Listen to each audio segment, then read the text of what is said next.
This is where one man killed 5 people in his mobile home. The home is gone. The man is in prison, but the killings continue. And she goes, "Now what are you going to do?" And I stuck it to the back of her head and I said this, and I pulled the trigger and it went off. And I literally defecated my pants. I watched her face spray against the wall in front of me, and she fell over.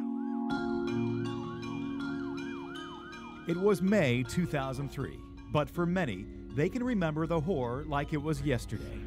And I got so mad that he wouldn't die that I started hitting him and kicking him and pounding on him that I even broke my hand.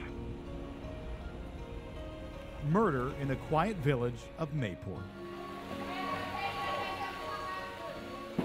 Known for its vibrant shrimping industry,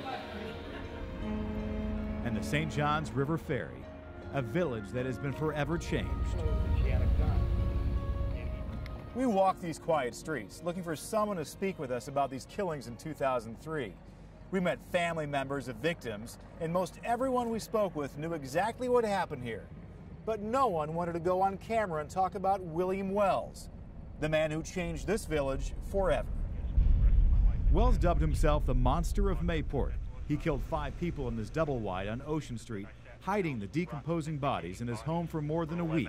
He called First Coast News to confess. Says, "As you all know, my name is Bill Wells. I fired 2 more shots into the top of his head. What happened to my wife? I mean, I didn't even kill him. I shot him outside of his head. I just fired. I don't want into my son. And he was still gurgling and breathing. So now, Wells is reaching out to First Coast News again. He wrote this letter on August 10th, almost bragging about his accomplishments. He writes, quote, "Contrary to the elements of your justice system, I managed to prevail with a mere 5 life sentences." Wells pleaded guilty to shooting his wife, Irene Wells, his father-in-law, Bill McMains, his brother-in-law, John McMains, and 2 other men, Richard Reese and James Young. Investigators found dead bodies in nearly every room of his home.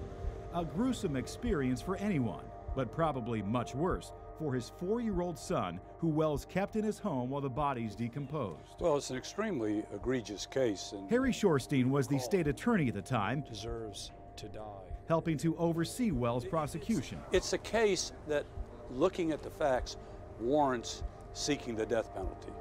But when you give consideration to the other factors, the legal factors, as well as the wishes of the family, and the offer to plead guilty and have the case disposed of very, very quickly. Okay, Mr. Wells.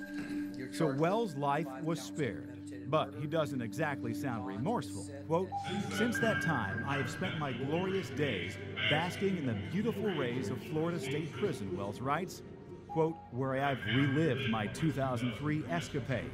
And those escapades did not end in Mayport. In 2003, while being held at a South Florida prison, Wells was convicted of attempted murder of a fellow inmate and given a 6th life sentence. Quote, "I have since tied and strangled an inmate while excitedly stabbing him 21 times. In another incident, according to the 8th Judicial Circuit, the Monster of Mayport is accused of murdering again. This attack against fellow inmate 21-year-old Xavier Rodriguez. He boasts, quote, "Myself and an accomplice bombed, strangled, and killed yet another inmate. So I guess my quest for the lethal injection continues." 5 counts of It's premeditated very murder. obvious that he suffers from severe mental disorder, which are factors that in and of themselves can prohibit the ultimate imposition of the death penalty. Wells also names prosecutors in his original case, including Harry Shorstein. He blames them for more people dying. He writes that if they were, quote, "more thorough in convicting me in 2003 of the Mayport murders and pushing fervently for the death penalty, no one else would have had to die." If anyone were to think that had we sought the death penalty, these subsequent acts wouldn't have occurred, it would really be foolhardy, because almost no one is executed within 5 years. Wells also takes a jab at the lawyers of the 8th Judicial Circuit working on prosecuting him on this latest murder charge.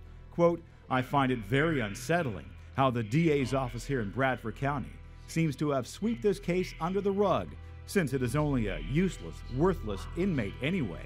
Society could care less, right?" We wanted to interview William Wells in prison, but because of this recent first-degree murder charge, He's not allowed to speak on camera or on the phone. We also spoke with the state attorney's office that is prosecuting him.